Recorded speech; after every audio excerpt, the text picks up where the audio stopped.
We present a rare case of a concomitant left Bochdalek hernia with ectopic intrathoracic kidney repaired at the same time as a redo recurrent incisional hernia repair. We have nothing to disclose. The patient is a 68-year-old female referred to us with symptomatic recurrent incisional hernia, as well as an incidentally found left Bochdalek hernia containing an intrathoracic left kidney on CT scan.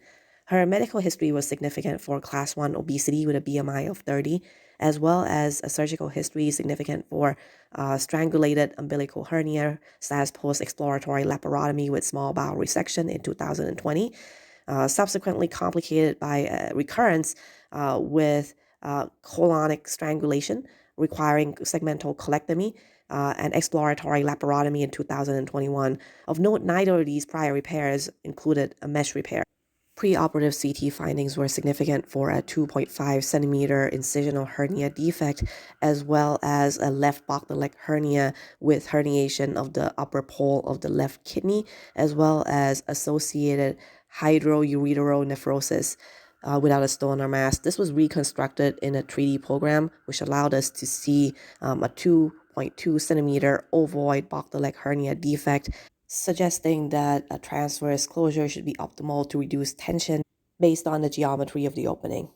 A full H&P revealed no further urinary or respiratory symptoms. The patient was subsequently taken to the OR for a laparoscopic transabdominal repair of both the redo incisional hernia and the Bochdalek hernia.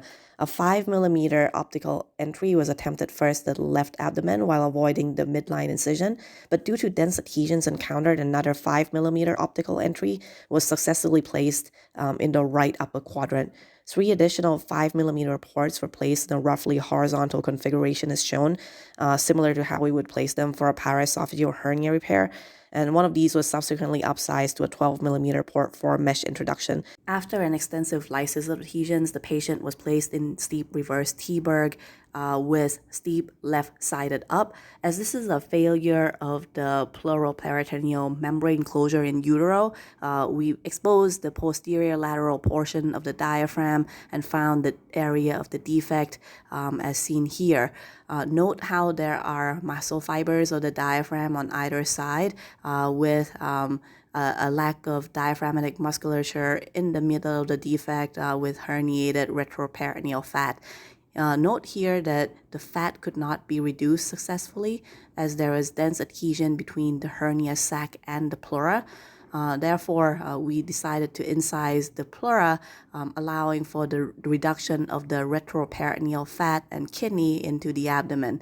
This allowed for visualization of the lower left lobe of the lung as well as the pericardial fat. And then we basically dissected the inferior portion of these retroperitoneal attachments. Initial repair was attempted using figure of 8 pleated sutures initially at the superior most portion of the defect. Now, since there was less tension on the diaphragm than anticipated, most likely due to the fact that we entered the pleura, normalizing the pressure between the thoracic and abdominal cavities. This allowed for a lot of laxity in the diaphragm. Therefore, we decided to run the entirety of the defect with non-absorbable barbed suture and transverse closure as previously described. The repair was then reinforced with a composite 8cm piece of mesh with indentations in the inferior and medial aspect cut out of the mesh, allowing for the perfect sitting of the mesh above the psoas muscle, as well as the attachment of the phrenoesophageal ligament to the left crus without folding of the mesh. This was subsequently sutured in place with non-absorbable barbed suture circumferentially. And at this point, this is probably part of the operation that probably would have been really facilitated with the use of robotic arms with the freedom of motion of the wrist. Care was taken during medial suturing not to include a cardiopexy into the repair, as well as on the inferior most portion of the defect to completely retract all that reduced retroperitoneal fat and kidney out of the field of view so that the mesh can be secured to the bottom lip of diaphragmatic tissue. Here's the end result. So as you see, there's minimal folding of the mesh, most likely due to the way that it was cut, allowing for the indentation of the psoas, the spleen, without folding. Attention was then turned to the 2.5 centimeter recurrent incisional hernia. A suture plaster was used to place transfascial figure of 8 sutures, closing the defect primarily using number 1 PDS. Unfortunately, on further diagnostic laparoscopy, the entirety of the top of the midline had tiny little Swiss cheese defects, and therefore a 15 centimeter composite mesh was placed over the entire area. The mesh was first situated with 3-point transfascial fixation, and then absorbable tackers were deployed in a double crown technique, as shown in this post-operative figure. Post-operatively, the patient was on an ERAS protocol and recovered uneventfully after 1 night spent in the ICU for a non-expanded left lobe. This was subsequently re-expanded on discharge. In summary, Bochdalek hernias are rare, but are actually the most common of the congenital diaphragmatic hernias and represent a failure of the pleural peritoneal membrane closure in utero.